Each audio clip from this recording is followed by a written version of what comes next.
our Tweeks, tween geeks. This weekend, Paddington was released in US theaters, and our British friends made sure we saw it. They even made us marmalade sandwiches to get us through. But we didn't need marmalade to coax us into the theater. We are no strangers to Paddington. We love Paddington. We grew up listening to Stephen Fry's audiobooks, which we totally recommend. He does all the voices and everything. The story is about a little brown bear who lives in darkest Peru, who is sent to find a family in London by his Aunt Lucy, who now lives in the home for retired bears. He is sent to Paddington Station with a tag around his neck reading, "Please look after this bear." Like the kids from London sent to the countryside in World War II, which is really fascinating stuff.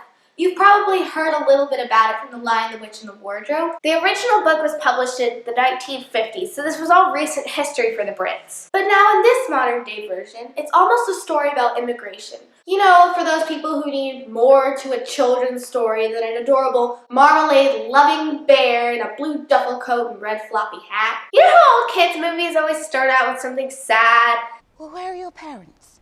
Oh, they died when I was small. Here we go. Well, Paddington's no exception.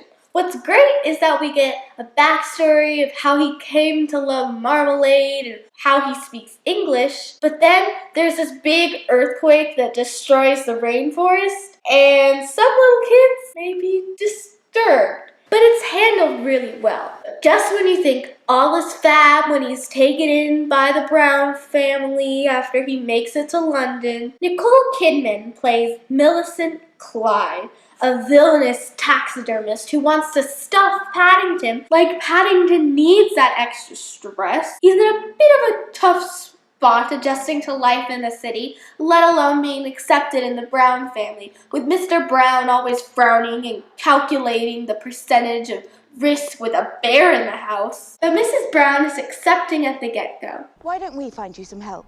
Oh, yes, please.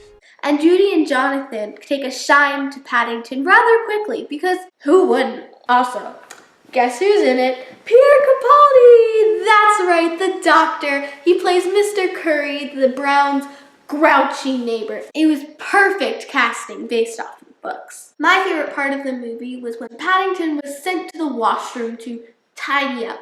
He ends up flooding the whole bathroom and sending the bathtub down the stairs. Oh, and Paddington's stare. I need to perfect that for my own use.